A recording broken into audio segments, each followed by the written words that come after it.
Hey guys, it's me, Rich. You're about to watch two of the most powerful people in progressive politics laugh off a scandal like it's nothing more than an inside old joke. Here's what happened. Alexandria Ocasio-Cortez sat down with ABC's Karl, and instead of answering hard questions about a candidate's calls to abolish prisons and police, she brushed the whole thing off with 4 words. Woke one was crazy, she said. But if you stick with me till the end of this video, you're going to see a whole lot of bullshit that says otherwise, and it changes everything. Let's get into it. All right, guys, welcome back to RPW Media, where we are MAGA first, conservative second, and Republican third, with the goal of bringing you the most honest news coverage of the day. If you're new, like, subscribe, and comment, and thank you. Okay, folks, let's talk about amnesia. Not the medical kind, the political kind. The kind where an entire movement does something absolutely radical in broad daylight, gets caught, and then just decides it never happened. And they have a fawning press that allows them to get away with it. We saw it with COVID, remember that?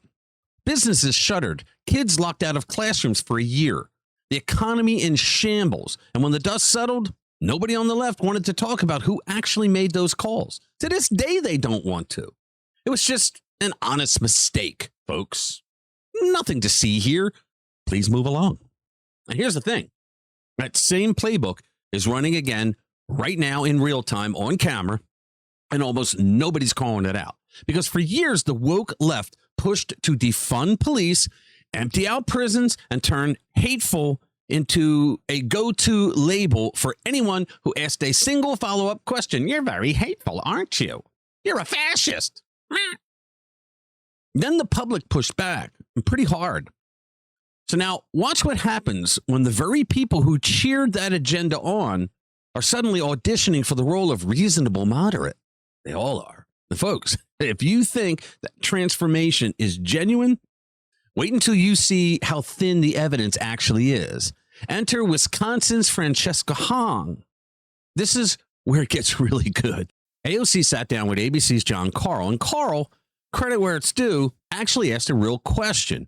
He brought up Hong's old tweets calling to abolish prisons and abolish the police. Give this a watch. The abolish prisons, abolish police, which is also positions that have been taken by a lot of the progressive candidates who have won. Mm-hmm. How do you get around that? Yeah. I mean, those are not positions that are supported by Right. I mean, I think that a lot of these races, even right now, they'll have a tendency to be nationalized. Yeah. But these races ultimately are local, and all politics are local. My understanding is that that Francesca Hong has made clear her present stances to her electorate. Yeah, she's moved away from a lot of that. Right, she's moved away. Yeah, she moved away when she found out that her poll numbers were going down because she was a radical ideologue. Away from it. And I have a local city councilman that has this saying woke one was crazy.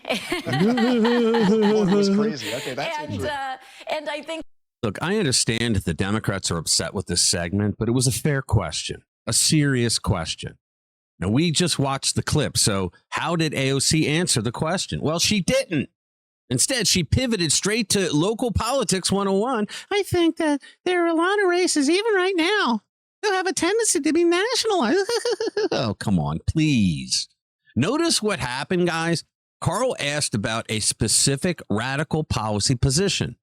AOC responded with a geography lesson. And Karl, instead of pressing her on it, handed her an exit ramp himself. Yeah, she's moved away from that a lot. Who cares if she says she's... It's like Fetterman, you know, when he was debating, and he said, I've always been for fracking. That you said, quote, I don't support fracking at all. So how do you square the two? Oh, I do support fracking, and I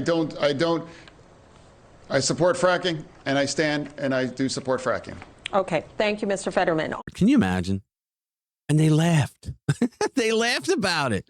She calls it woke one and said that it was crazy, but woke two is just as crazy. And I don't really see any changes that happened. Do you? And if the woke Democrats do change their rhetoric, then by past experience, we know that the minute they get into office, they're going to go right back to what they said all along before they gave it up. They'll go right back to woke one. They cannot be trusted. Abolishing prisons and police got turned into a punchline about it earlier, clumsier version of the movement. Like it was a bad haircut from college days. Nobody asked Hong exactly what she believed. Nobody asked what changed her mind or when or why. The whole thing got repackaged as nostalgia before anyone even checked the facts. I'll say it right now. It's because they're all full of crap. So let's check the facts, because this is where the story falls apart for them. In January, the Wisconsin Electoral Socialists endorsed Francesca Hong, and they didn't do it quietly. They cited her commitment to police and prison abolition by name. That wasn't a stray tweet from her college years and some opposition researcher dug it up out of spite. No, that was a formal endorsement built on a completed questionnaire and an actual interview. That's a paper trail, not a punchline, guys. And here's the part nobody on that interview set wanted to touch. At no point did AOC or Karl produce a single shred of evidence that Hong has actually renounced any of it. AOC said Hong made it clear of her present stances. What are her present stances? Karl said she'd moved away from a lot of that. Really? Neither one told you what those current stances actually are. This is how the game's played.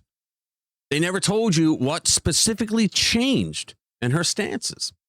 It was assertion dressed up as a fact, and it worked because nobody in that room was going to ask a follow-up question, which leaves you, the voter, with the only question that actually matters.